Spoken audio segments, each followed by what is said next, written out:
अस्सलामुअलैकुम everyone, I hope you all are fine and fresh by the grace of almighty अल्लाह।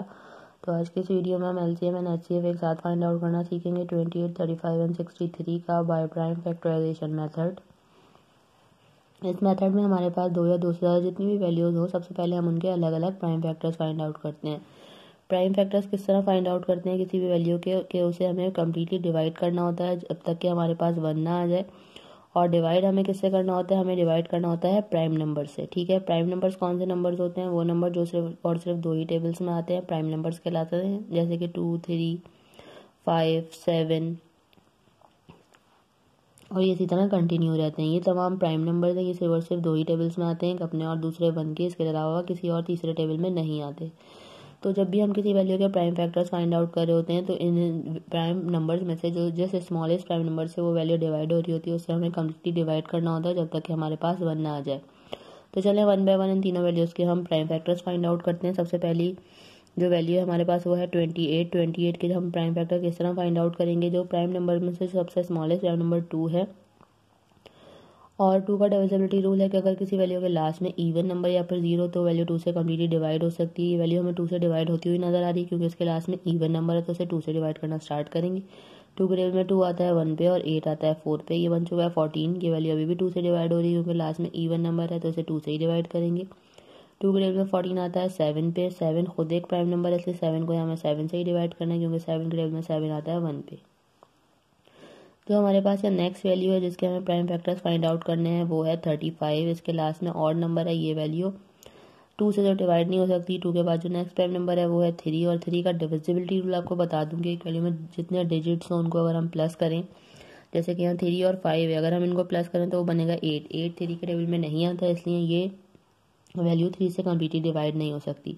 3 के बाद जो next prime number है वो है 5 और 5 का डिविजिबिलिटी रूल है कि अगर किसी वैल्यू के लास्ट में 5 या फिर 0 तो वैल्यू 5 से कम्प्लीटली डिवाइड हो सकती है। यानी कि ये वैल्यू 5 से डिवाइड हो सकती है क्योंकि इसके लास्ट में 5 है तो इसे हम 5 से डिवाइड करेंगे। 5 के टेबल में 35 आता है 7 पे और 7 खुद एक प्राइम नंबर है। 7 टाइम 1 इज 7। लास्ट में जो हमारे पास वैल्यू है वो है 63 जो कि 2 से डिवाइड नहीं हो सकती वैल्यू क्योंकि लास्ट में ऑड नंबर है। दोनों को प्लस करें तो बनेगा 9। 9 3 के टेबल में आता है यानी कि ये वैल्यू 3 से डिवाइड होगी। 3 के टेबल में 6 आता है 2 पे और 3 आता है 1 पे। ये बन चुका है 21। 2 + 1 3 होगा। 3 भी 3 के टेबल में आता है इसलिए ये वैल्यू भी 3 के टेबल से ही डिवाइड होगी। 3 के टेबल में 21 आता है 7 पे। 7 को हमें 7 से ही डिवाइड करना है। 7 टाइम 1 इज 7। हम इन तीनों वैल्यूज़ के प्राइम फैक्टर्स फाइंड आउट कर चुके हैं। अब उन प्राइम फैक्टर्स की हेल्प से हम इसका एलसीएम और एचसीएफ किस तरह फाइंड आउट करेंगे वो मैं अब आपको बताने लगी हूँ।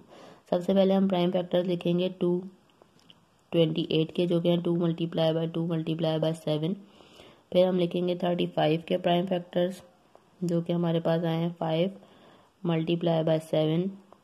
लास्ट में हमारे पास 63 है जिसके प्राइम फैक्टर्स हैं 3 × 3 × 7। अब चाहिए हमें कॉमन फैक्टर्स, ऐसे फैक्टर्स चाहिए जो कि तीनों में मौजूद हो जिनका हमें पेयर बनता हुआ नज़र आ रहा है। तो वो सिर्फ और सिर्फ यहाँ एक ये 7 ही है जो कि तीनों में मौजूद है। पेयर बन के बाहर आ गया, इसे हमने एक बार लिख लिया। अब हम क्या करेंगे, highest common factor find out करेंगे। हाईएस्ट कॉमन किस तरह फाइंड आउट करते हैं कि जो हमारे पास कॉमन फैक्टर्स आते हैं यहाँ पे उन सबको हम करते हैं मल्टीप्लाई। लेकिन यहाँ हमारे पास एक ही कॉमन फैक्टर है इसलिए यही हमारा हाईएस्ट कॉमन फैक्टर भी है।